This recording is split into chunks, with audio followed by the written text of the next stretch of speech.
Dans le monde d'aujourd'hui, caractérisé par une technologie de pointe et une sécurité accrue, on pourrait penser que les cambriolages de banques à haut risque appartiennent au passé, surtout depuis que l'argent liquide n'est plus roi. Mais croyez-le ou non, les grands braquages de banques et les casses de bijoux se produisent encore dans le monde entier. Et je ne parle pas d'Hollywood. Découvrez notre liste des 20 plus grands braquages de banques de tous les temps. Le braquage du fourgon blindé de Dunbar en 1997, 6 hommes ont réalisé ce qui reste le plus grand braquage de banque de l'histoire des États-Unis. 9 millions de dollars se sont envolés. Le chef de bande était Alan Pace, qui travaillait comme inspecteur de sécurité pour la Dunbar Armored Trucking Company. Pace a maîtrisé le mouvement des caméras de sécurité des installations de Dunbar à Los Angeles et a recruté 5 amis d'enfance pour l'aider à cambrioler la chambre forte. Étonnamment, le vol n'a pas été filmé. Les 6 sont restés riches et célèbres pour leur anonymat. Un jour, l'un des voleurs a accidentellement donné à un courtier immobilier une pile d'argent liquide trouvée avec les bracelets de monnaie d'origine. Les 6 se sont fait prendre et ont été condamnés à des peines allant de 8 à 24 ans devant les caméras et les gardiens de prison. Le cas de la Banque californienne unifiée.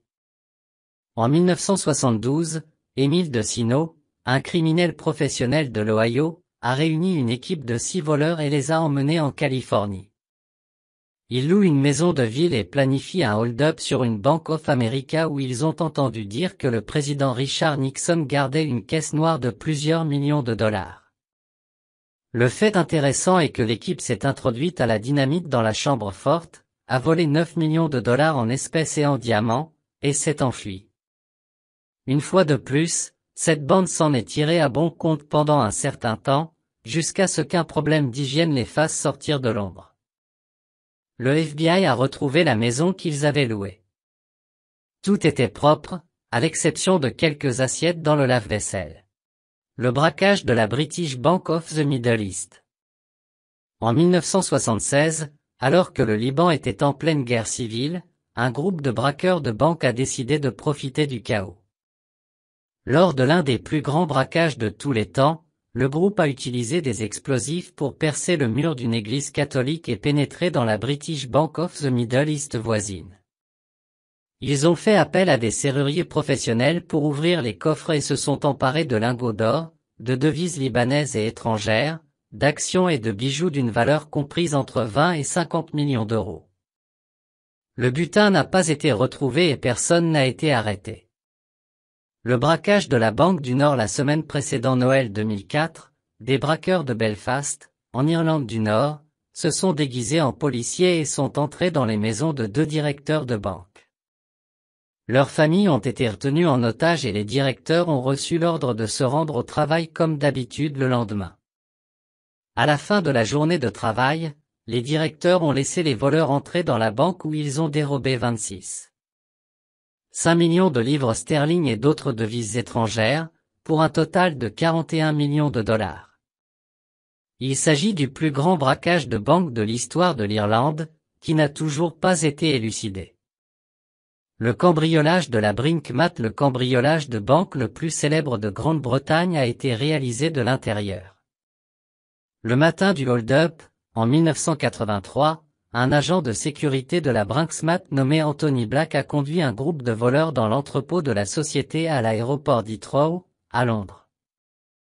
Une fois à l'intérieur, ils ont ligoté les employés et les ont aspergés d'essence, les menaçant d'une allumette allumée s'ils ne révélaient pas les numéros de combinaison de la chambre forte.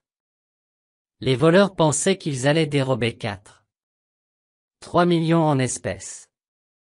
Au lieu de cela, ils ont trouvé et volé 9 millions d'or, de diamants et d'argent liquide. 2 hommes ont été condamnés, mais la majorité de l'or n'a jamais été retrouvée.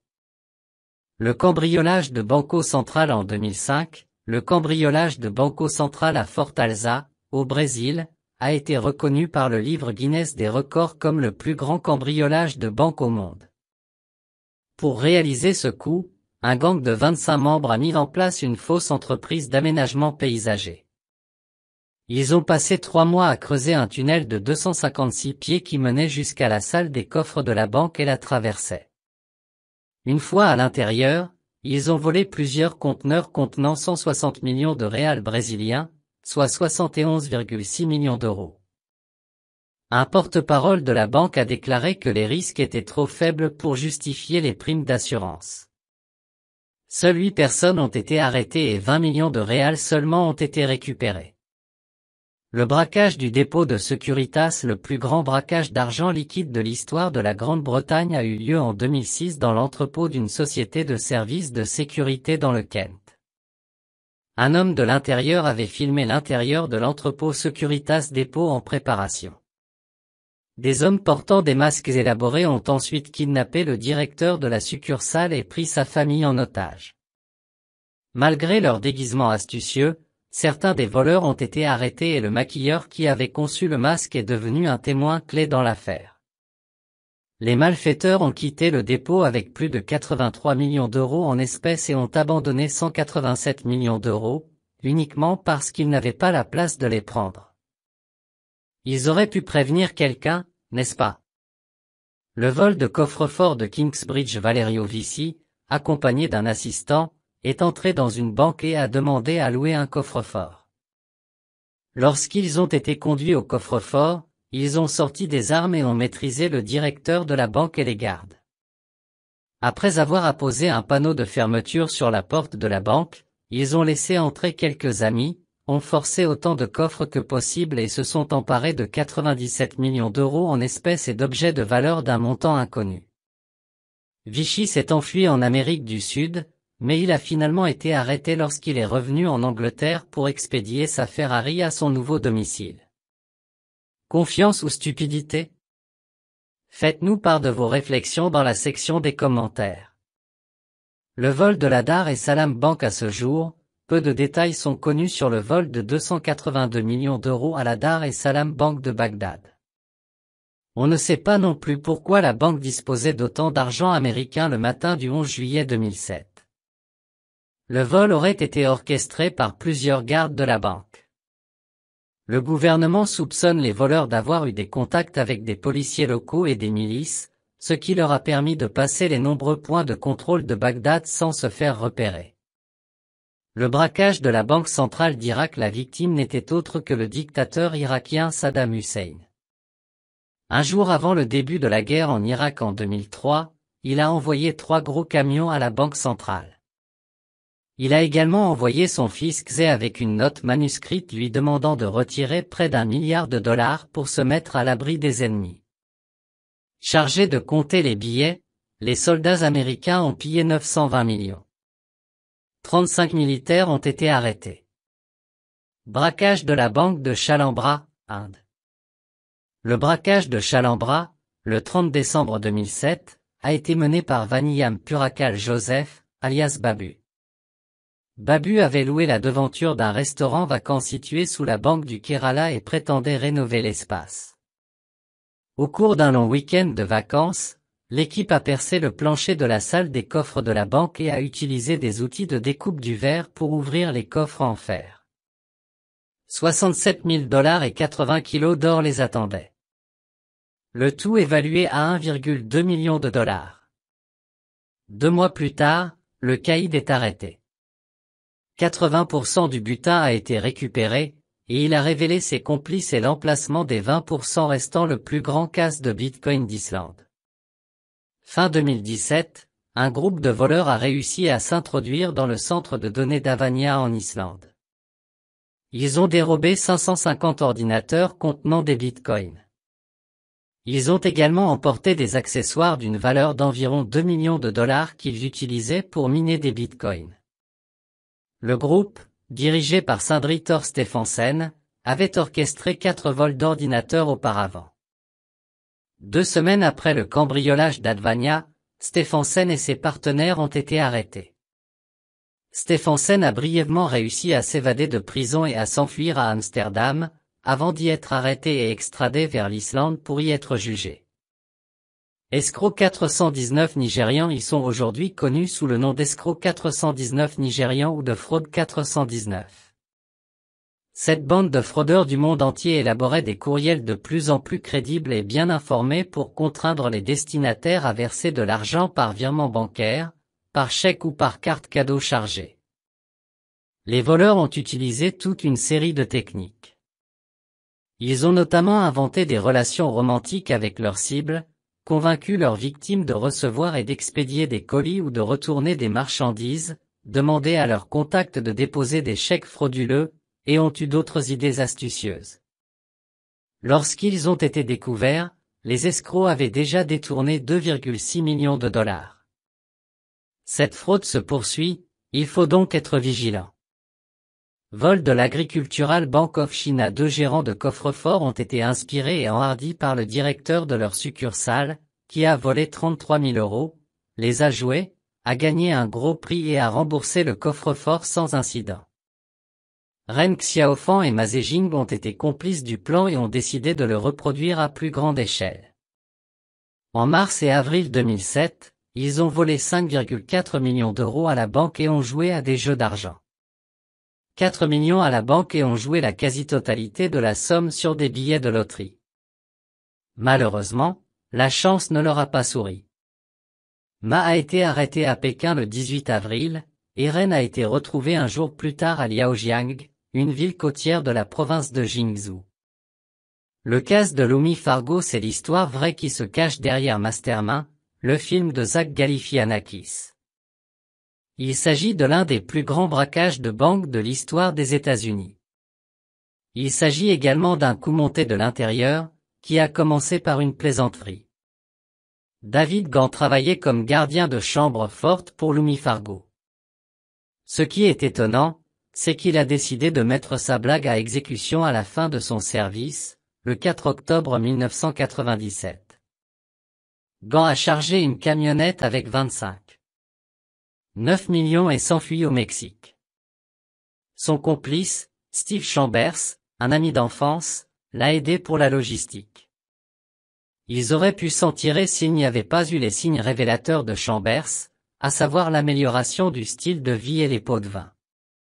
Le braquage de Nokus David Tosca, un braqueur norvégien notoire, a rassemblé une bande d'associés, d'anciens détenus et d'amis d'enfance, et a commencé à planifier le braquage de l'installation de traitement de l'argent du Noka.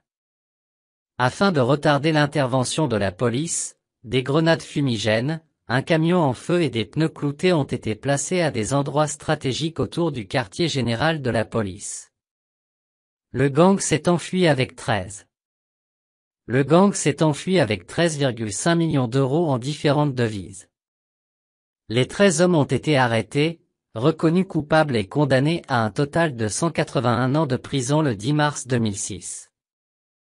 Au cours des 10 années écoulées entre 1994 et 2004, la police norvégienne a tiré quelques 79 coups de feu. 48 d'entre eux ont été tirés lors du braquage de Kus en 2004. Cette histoire a servi de base au film intitulé Kus, dont la première a eu lieu le 1er octobre 2010, Graft Diamond Robbery. Il a eu lieu le 6 août 2009, lorsque 2 hommes se sont fait passer pour des clients et ont pénétré dans les locaux de Graft Diamonds à New Bond Street, à Londres. Ils ont volé des bijoux d'une valeur de 65 millions d'euros. Les voleurs avaient engagé un maquilleur professionnel pour modifier leur teint, prétendument en vue d'un clip vidéo.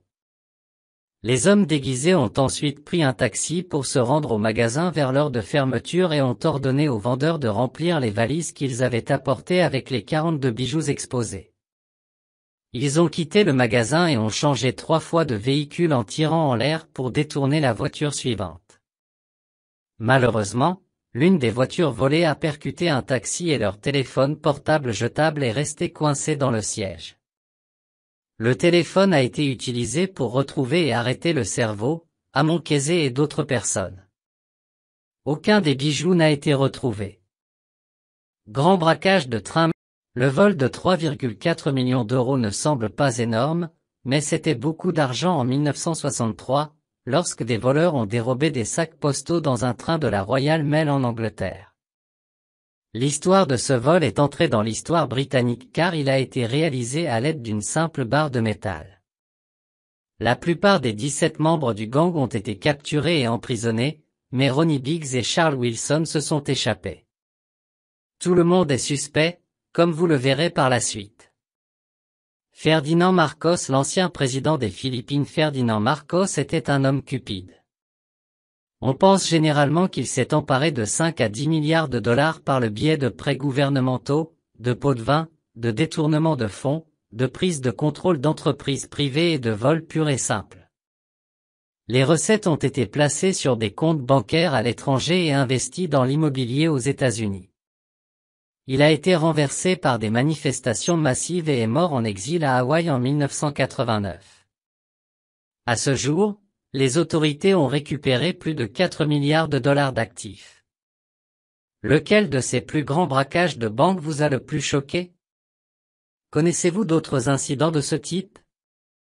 Faites-nous en part dans la section des commentaires. Comme toujours, si vous avez apprécié, n'oubliez pas de nous donner un grand coup de pouce et de nous laisser un peu d'amour dans la section des commentaires. Pour rester au courant de toutes nos superbes vidéos, n'oubliez pas de vous abonner et d'activer vos notifications pour ne rien manquer. Jusqu'à la prochaine fois, prenez soin de vous.